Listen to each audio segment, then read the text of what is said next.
In this video, I explore Blackadder Rest, a mysterious cabin in the woods I stumbled upon on my way to Pell Hut in the Lewis Pass. Then, I share my thoughts on advanced hiking and how tricky things can get when attempting solo hiking, before making my way to Pell Hut and showing you around.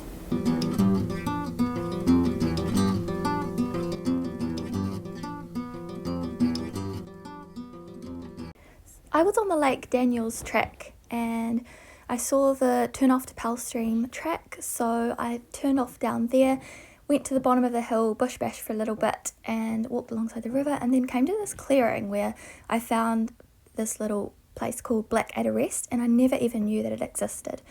It was basically quite similar to a hut, and it had lots of history. It had a map on the wall, a hut book, a fireplace, some seats, and then I turned around and saw this other door and I went into the back, and it turned out to be some kind of storage area. As you can see, just a concrete floor, some strange containers, some chairs, and then I just looked at the posters on the walls and had a wee break before heading off back towards the track to Pell Hut. It was a little bit ambiguous as to where the track was, so here I am just looking for it along the riverbed. And then I backtracked and found a four-wheel drive track that more closely matched the notes. And then another track turned off the four-wheel drive track and eventually led to this river. I have just been going through it today, nearly falling down cliffs, nearly getting swept away in the river, caught by bush lawyer. At the moment the river's gotten quite gorgy, as you can see down here. And it's already been a little bit like gorgy today. There's been lots of deep, dangerous sections, but I feel like it's getting a lot worse. And then the bush on either side that you have to bush bash through is really, really thick.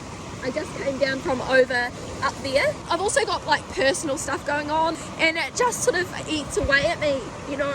It's always in the background. But anyway, I better sign off because this video is just going on too long and I need to take some action right now. I need to stay calm, focus, be logical. So that day was pretty harrowing, but I managed to find the track. We bush bashed up the hill, found the track, camped in the bush, and then the next morning, mid-morning, I managed to follow the track to Pell Hut at last.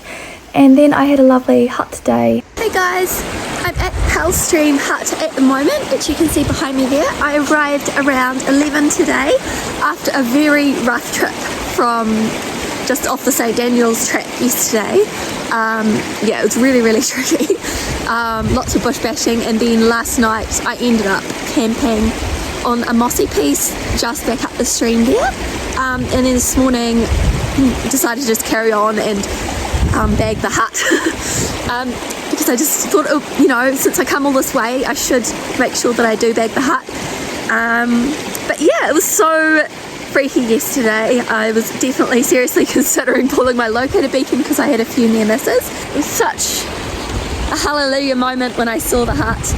Perfectly situated by this little stream. I'm just trying to decide what I'm going to do tomorrow. Am I going to head back the way I came, that really, really tricky section, which is what Mark thinks I'm doing and he's my safety person?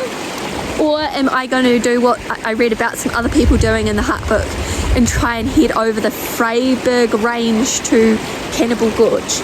I don't know, but I am tempted to just do what I did yesterday, even though that was so stressful and like so gnarly. There's this lovely little track that comes down from the hut here, so you don't have to get your feet wet, and then you can just stand on that little grassy bit and get all the water you need. So just head along this little track here to the hut. There's these little stepping stones you can use. The first thing you're going to come to on your left is the toilet. It's got this lovely big clothesline that somebody put up, which I was drying my tent on earlier when the sun showed. And then it's got this big stump here which you could use for chopping wood. I noticed there was a hole in the chimney here, so I'm thinking mice might be able to get in, but I've got my fingers crossed that they will not. And then somebody kindly stacked wood here. There's an axe, a bucket, a saw here. So come inside. Once you're inside, it's quite dark. There are 4 bunks. This is a basic hut, so it doesn't have all the fancy things that some of the serviced huts have, and it is cheaper as well. You know, I've hung up my washing here and up here as well. This is the hut book, which I have filled in here. And then I just did a little account of the difficulties that I encountered on the way. I've been reading this book by Ken Follett, which Mark lent me, which was really nice. And I've been playing my recorder. I also wrote an account of the trip in my diary. I did a little bit of Sudoku, and that's pretty much it. I, of course, had lunch as well. I wanted to show you what I had for lunch. I had this really tasty wild mushroom soup. I definitely recommend that, and it has 13.3 grams of protein in it as well. I had some pulse pasta as well with some tomato passata, and I also cooked up a corn tortilla. You can see that it burned, and I was meaning to use this little wooden spatula that my mother kindly made for me, but I did not remember. But I think I'm going to cook another tortilla later as well and try and remember to use that. So yeah, that's pretty much the inside of the hut. It's pretty cozy. It's very dark, but if you like candles, and I really recommend bringing some firelighters because fires in huts can be pretty hard to light. It's 9:18 on Monday, the 14th of October 2024, and I'm about to leave Pell Stream Hut.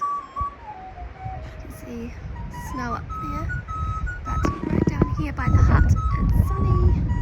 Perfect time to be heading off, although it might be a wee bit less sunny in the forest. So after a day of hiking, I ended up at this beautiful campsite at the start of the Lake Daniels track. The track was much easier to follow on the way back, which was very fortunate because I didn't want the harrowing experience again. And this evening sun by the river near the Marble Hill car park was just gorgeous, so I had a lovely restful evening before hitching to my next adventure the following day. And we're coming to the end of the video, so thank you very much for watching. Don't forget to tune in for the next episode where I get onto the Sylvia Tops and get a little bit lost. It's quite an adventure, so stay tuned and I'll see you next time.